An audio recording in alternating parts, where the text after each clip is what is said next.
For those who are currently investing in Etoro, I've got news for you. Last March 14, nag-release si SEC ng advisory against Etoro.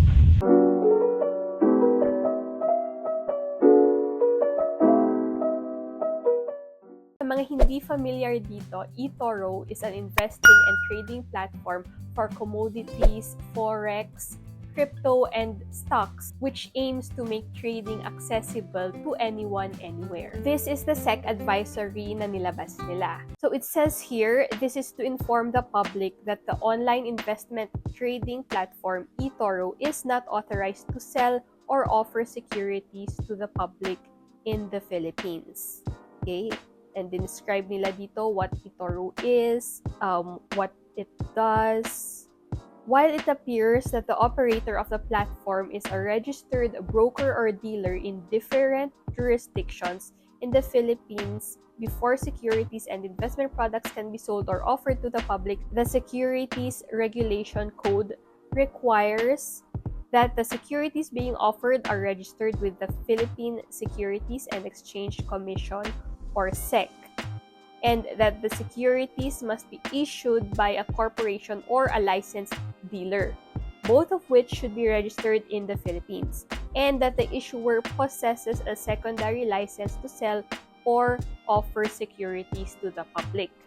And according to SEC, Etoro is not registered as a corporation in the Philippines and operates without the necessary license and or authority to sell or offer any form of securities. In view thereof, the public is hereby advised to exercise caution before investing in these kinds of unregistered online investment platforms and their representatives. In addition, those who act as salesmen, brokers, dealers, or agents, representatives, promoters, recruiters, influencers, endorsers, and enablers of the Etoro platform in selling or convincing people to invest in this platform within the Philippines, even through online means, may be held criminally liable.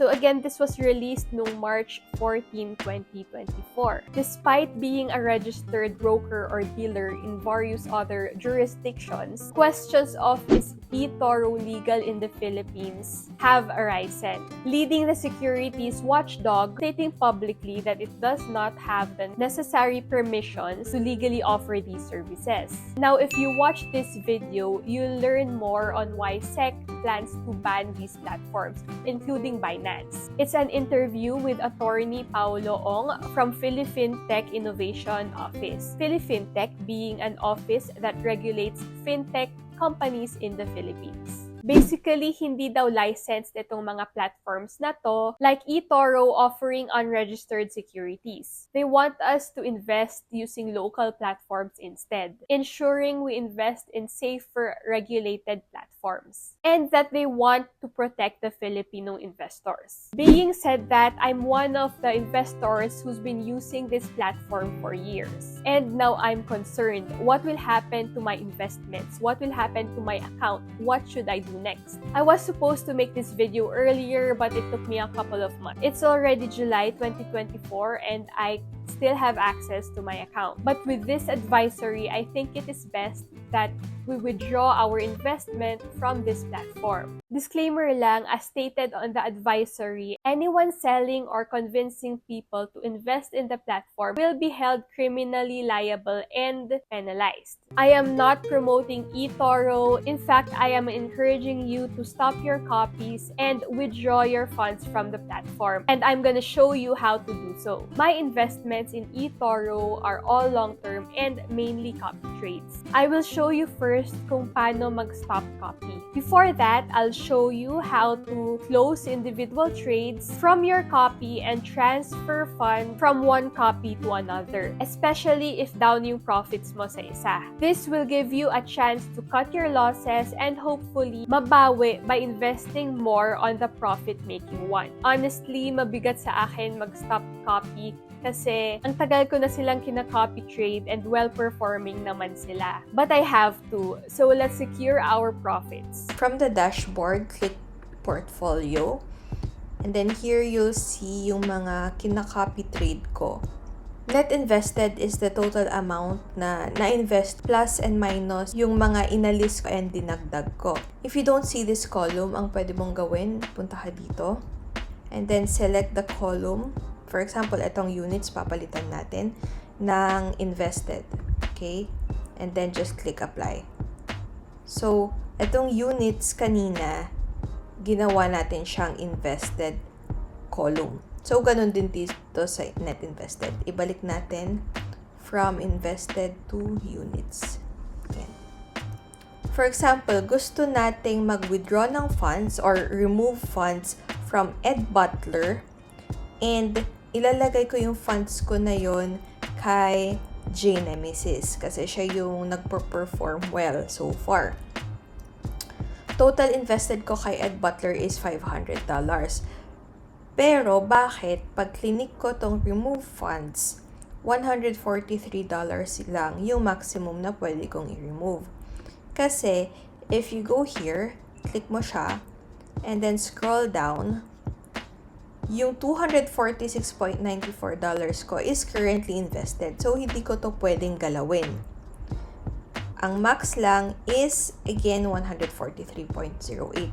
Ngayon, paano kung gusto mong pataasin yung maximum? Ito, gusto mo siyang pataasin kasi you want to withdraw more funds from Ed Butler pero ayaw mo siyang fully remove. If you want to fully remove yung funds mo kay Ed Butler, gagawin mo is stop copying. Ayan, pag stop copy ko siya, 429.68 ang makukuha ko. Kasi, may negative 72 plus yung total refunds na 1.71. But, ayokong gawin yon and ayokong tanggapin na negative $72 yung mawawala sa akin ngayon. So, hintayin ko na umakyat to. Hopefully, kaya pa ni Ed Butler na taasan ito. Pero I don't want to risk more. Kaya ang gagawin natin is remove funds. Okay, so balik tayo. Paano natin patataasin to? If you click him, you'll view his portfolio and etong mga to is kung saan trades siya currently na naka-invest. We can manually close them para kung ano man yung amount na invested dito, matadagdag siya dito. So, for example, close tayo ng, wag tayo dun sa negative. Close natin, or kumbaga i-secure na natin yung funds natin. Let's see yung highest natin dito. Ayan, $9.24. Itong First Solar Inc. Okay? I-close natin siya. Close. Okay? Close. So, the profit I earned on this trade is $9.25. Close trade natin. Ngayon, makikita nyo na invested is 242.26 na. And remove funds is 157. Okay? Let's say, gusto ko $200. $200 yung gusto kong alisin kay Ed Butler and ilalagay ko kay J Nemesis. Okay? So, balik tayo dito. I want to close yung highest amount ulit. Uber Technologies. By the way, nakikita niyong gumagalaw tong mga to because it's 11 p.m. It's actually 11:57, so magta-12 midnight na. And naka-open yung market, yung US market. Kasi Etoro is open from 9 p.m. to 4 a.m. ng Philippine time. Close natin si Uber at $6.04 profit. Close trade. Okay. So, magkano na ang 172, right? Close pa tayo. 4.94 kay Microsoft. Let's close this trade.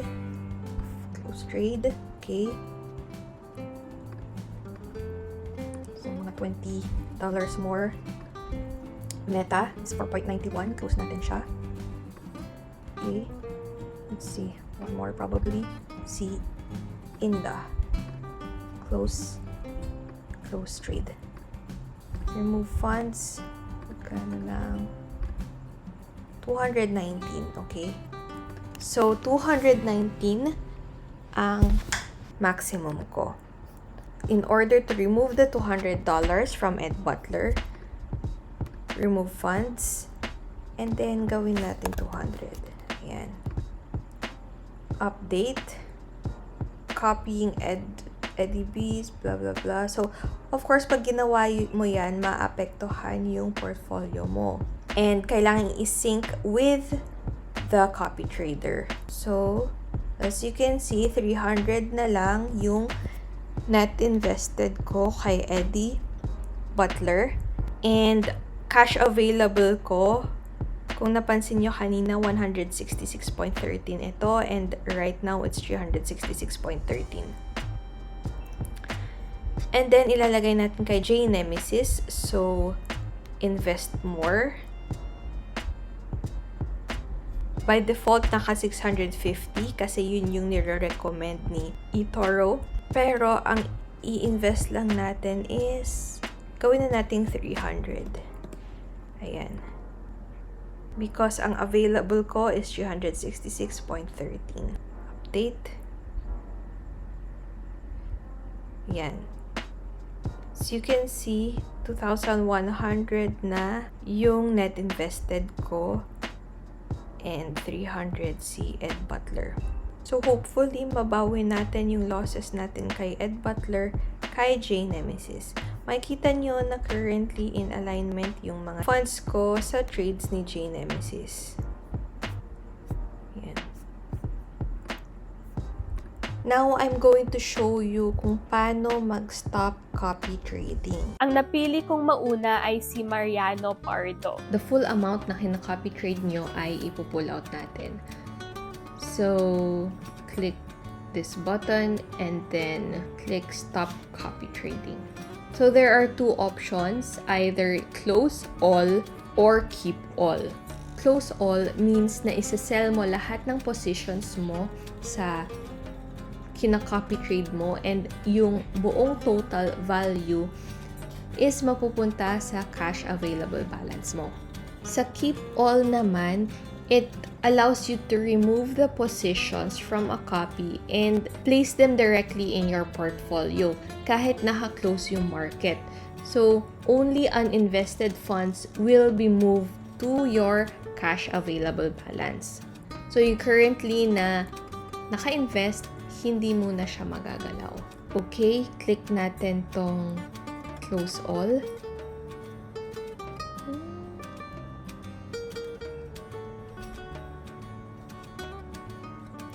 Close all at 870.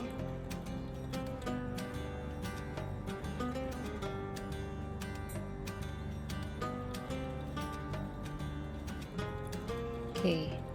Yan. So, close all. Hindi ko na kinakopy si Mariano Pardo.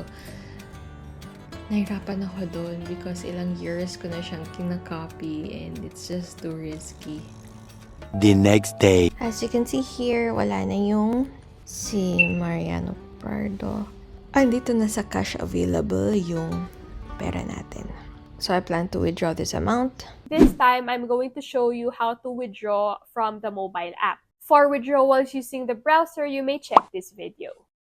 Click Wallet dito sa lower right, Transfer, Withdraw, and then lagay natin yung amount. Click Next. So yung amount will directly be deposited to my registered bank account. Okay, merong $5 fee. For more info regarding withdrawals, again, pwede nyo i-check yung isa kong video. The estimated amount na makukuha ko as of right now is 54,038.16 pesos. Okay, click Submit. Ayan, so we've submitted the request. In order to check the status, click nyo lang tong cash flows page. And ayan, under review na yung withdrawal natin. Again, you can check it by going to portfolio, under history. Yan, makikita nyo yung withdrawal. You'll also receive an email na withdrawal is in process. So, nag-withdraw ako ng July 1. After a day, July 2, nag-reflect na siya sa bank ko. Ang total na nakuha ko is 54,040 pesos. So, ayan guys, it really saddens me na balak ni Sec i-ban si Etoro. As much as I do not want to close my portfolios, I have to in order to secure my investments. Kaya if you guys do have investments here as well, I suggest na i-assess nyo and start securing your investments. I hope this video helps. Don't forget to like this video, hit the subscribe button, and the notification bell in order to be notified on more videos similar to these. Thank you guys and see you on the next video.